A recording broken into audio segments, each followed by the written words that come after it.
new album of original songs.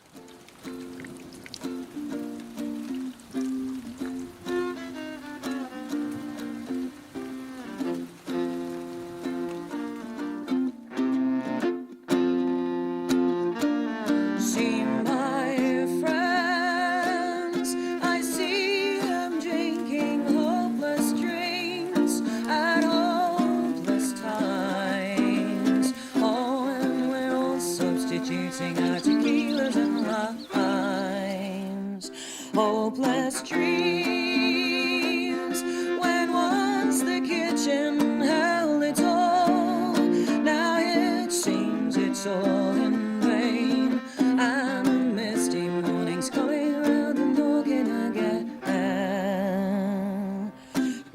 Much of Eliza's work is firmly rooted in English traditional music. For her, ensuring the survival of this tradition is not a passive process. It's a strange idea to imagine that Englishness could just be one thing. It really isn't. It's multifaceted, and that's what I love about it. In the 60s, with the British folk revival, there was a moment where people tried to set it in stone and say, this is what folk music is, and kind of preserve it. And Ewan MacColl had this thing where you couldn't sing a Scottish song if you were English, and you couldn't sing an English song if you were Welsh. I think it was an attempt to kind of freeze it. And in a way, that's understandable, because at that moment in time, there was, amplified rock and roll happening and a massive kind of cross-cultural exchange all over the world. But it's kind of unnatural. And I think it's unnatural to say, this is what this is, and we stop it at this point. For anybody who knows and understands folk music, it's kind of a constantly evolving thing. Not only with new music that's produced, but with new arrangements and kind of, the archaeological digs of finding old tunes and putting your own arrangements on them and taking it forward. I want to be able to watch the X Factor and go, oh, yeah, okay. And then I want to be able to go to Sheffield and sing Christmas carols with 200 other people in a pub, and know that it's part of the same thing. While the Scottish, Irish and Welsh held on to their national identities, the creation of the British Empire had a complicated effect on what it meant to be English. English folk music had to fight quite a difficult corner, because I think that during the 80s, kind of folk music came to mean kind of Celtic music, and that meant a very specific Irish sort of music. Also, all the cultures that we oppressed, right? The Scots, the Irish, whatever, the music becomes really a definite part of their identity that they have to hold on to, because their identity is being taken away from them.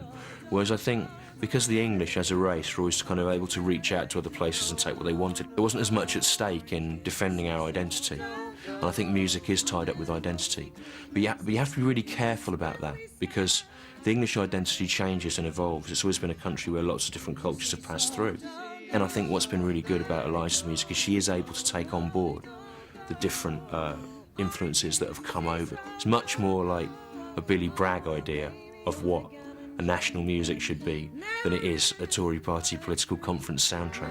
I think it's artists like Eliza who've kind of, got all that kind of folk credibility but want to do something with it and take that knowledge and meld it with other people's knowledge that's quite fascinating. I think she has great respect for the tradition, but also a healthy disrespect for it too. Eliza's healthy disrespect resulted in her 1998 album Red Rice, which contained a mixture of sampled beats and drum and bass rhythms. The folk establishment was outraged. It was quite an interesting time, because it's always difficult to know how the hardcore folkies are going to take it. But, it's bringing it to new eras and new generations, really. I was trying so many different things with the traditional material. I was using the traditional material as a template, and then just trying loads of different stuff with that, different lineups, different sounds, acoustic stuff, really organic stuff, and using sampled beats. I've tried all of these different things with traditional material, and it just gives you ideas, When she uses a program beat, it's only appropriate in the same as using clog dancing for a rhythm was. It doesn't feel like they're desperate attempts to appeal. We would try and do what came naturally, It wasn't a case of trying to shoehorn a ballad into a you know, like a 4x4 type of a beat or anything like that. It wasn't like that. It was just we would sit and we would think about what came naturally, and then we would build these arrangements around that. And I got my material from all over the place. I still do. Right, we've got a song by Brilly Bragg for you now. Brilly Bragg. That was easy for me to say. This I don't really know what this is about. It's kind of a love song, and I did ask him, and he said it was about humanity, which doesn't really narrow it down. Eliza took not a throwaway song, but a song that's perhaps most memorable for its opening line, you know. He was trapped in a haircut he no longer believed in.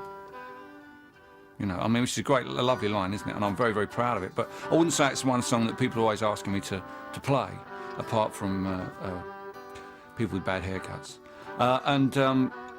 And she picked it up and took it to another place. He was trapped in a court he no longer believed in. She says, I'm a teacher here. I teach the children, and he won't